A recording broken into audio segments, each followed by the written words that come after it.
I'm going to show you how influential these women are, though. And this spirit, this influential spirit, is the spirit of succubus. Succubus comes to take the seed of a man and curse his life. This is why when you hear of alien abductions, alien visitations, you always hear of wet dreams or some kind of release in the night and them taking semen.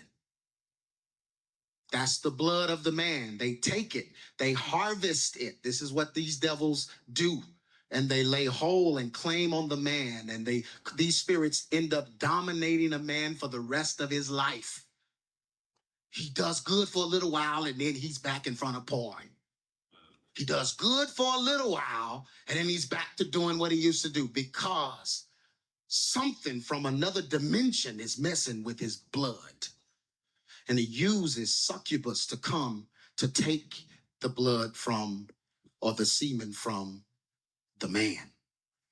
And then he uses these women. Yeah, this is a picture of Beyonce wanting to be dressed like a goddess. And in one of her concerts just the other day, she accidentally, her braid caught onto her earring and she yanked her braid and it pulled her earring off and her ear started bleeding. And then all of her fans began to cut themselves so they could bleed with her. It was a blood ritual, an interdimensional ritual. These are some tweets. Cut my ear off for Beyonce. This is a woman who actually removed her ear with a knife. Cut her ear off. I didn't show the picture because it's too graphic. Here is another lady named Bezus, which is Jesus. Bezus Godga, which is female God. That's the name of their Twitter handle. It says, I saw Beyonce cut her ear, so I cut my ear. Hashtag cut for Beyonce. If Queen Bee had to endure pain, so do I. Tonight, we hashtag cut for Beyonce.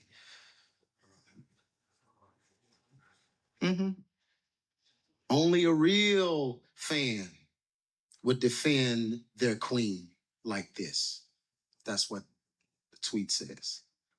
If the queen bleeds, the hive must unify and leak our blood to restore her spirits. You see, the devil knows about blood. You know, we're the ones sitting around always talking about the same stuff in church. Miracle, season, harvest, destiny, purpose, favor. Can we get some harvest and some favor and some miracle and a season? And the season will bring the miracle that will bring the harvest that will launch your destiny. You can't just say launch. You got. But what about the blood? The blood of Jesus? Remember that? Remember that topic? All right. Semen is blood. Blood carries life.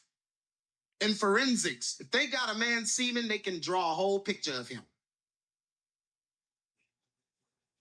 Sexual sin is sin against one's own body, meaning that when fluids are exchanged, the DNA of a person is placed inside of another person.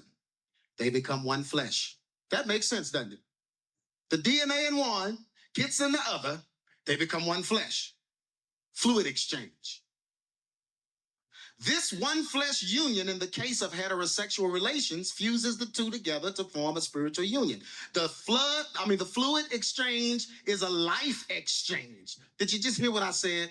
Fluid exchange is a life exchange. Every time you sleep with somebody, you exchange lives with them. This degrades the quality of life of those that partake in sex without living under a covenant agreement together. So it's going to degrade your life if y'all aren't living together, because now y'all are both less than you were before you came together. You need to be together to be the full power of the oneness. Hand claps just going to start thinning in a second. One flesh unions were meant to dwell together and create a physical, harmonious existence through cohabitation. The blood exchange consummates the union and creates a spiritual one flesh bond. Science daily just proved something that the Lord had been dealing with me about several years ago. And I began to talk about it, and folks thought I was crazy, of course. But then I had to do some research, and Science Daily says scientists have discovered a new form of non-genetic inheritance, showing for the first time that the offspring can resemble a mother's previous sexual partner. This confronting idea, known as telegony, which is an old thing, dates back to ancient Greek times, but was discredited in the early 20th century with the advent of genetics. But to test it out, UNSW Australia scientists Dr. Angela Crean, Professor Russell Bodaransky, and Dr. Anna Copes manipulated the size of male flies and studied their offspring. They found that the size of the young was determined by the size of the first male the mother mated with, rather than the second male that seared the offspring. Now, if we just think for a minute, if it's DNA and the two become one flesh, then that one flesh bond, what stops it?